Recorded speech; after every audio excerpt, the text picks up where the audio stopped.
Hi everyone, I'm Robin Knatzer from Accessible Mobile Apps, and today I'll be showing you the first thing that you should be looking for when you start manually testing your iOS application with VoiceOver. This first thing is to make sure that you can actually complete the user flow in your test while VoiceOver is activated. We can use the basic gestures we learned in the previous video, and if you haven't seen the previous video already, I encourage you to pause here, go back, check it out, get your iPhone set up for testing with VoiceOver.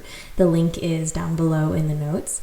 And then you can come back here and we'll walk through the example of checking if we can complete our user flow. So in this example today, we will be looking at an unknown application that I downloaded from the App Store. And this application, you want to reserve a pool for a few hours. So our user flow will be simply open the application, put in your location, the date and time, and identify a pool that you want to reserve, and go ahead and request it. Easy as that.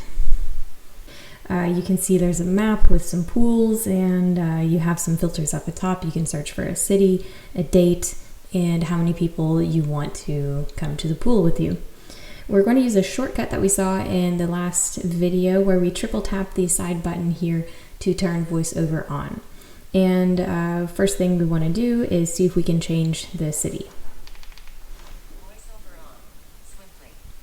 So as a reminder, we can swipe left and right, we can explore by touch all the way around the screen.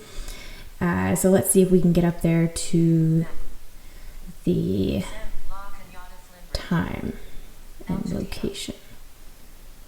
Okay, it's not working with swiping, so maybe...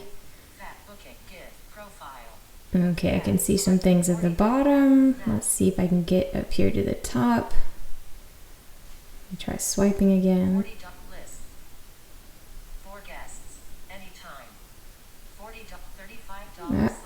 I almost had it.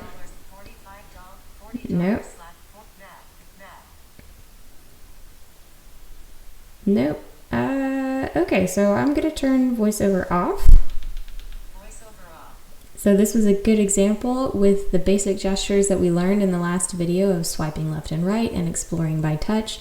This part up here to change the city from Los Angeles to somewhere else, I can't seem to get to. This is not a good sign. This would be where you would stop your test and you would say, we have a problem. We need to make sure that our critical elements in this app can actually be accessed by VoiceOver.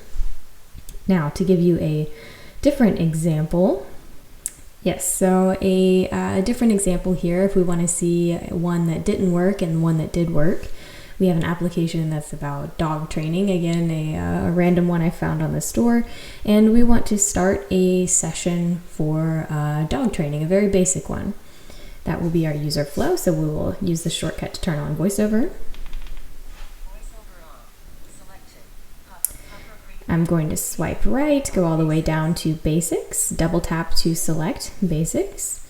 Ooh, sit down, okay. I'll select sit, so I'll double tap on the screen. I want to teach my dog how to sit.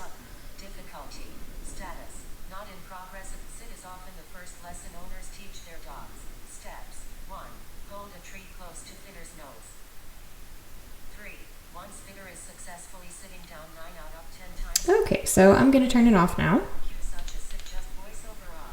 This was pretty good. I was able to navigate into the list of lessons, select the lesson to teach my dog how to sit, and I'm able to scroll through the screen to get a lot of the information on how to teach my dog how to sit. So this was a good example. Most of the time you will be able to complete your user flows, which is a good thing, but this is the first thing that you should be checking. If you get stopped somewhere, if you get blocked, if you can't get to the end of your user flow, that's the first and most critical problem that you should be fixing.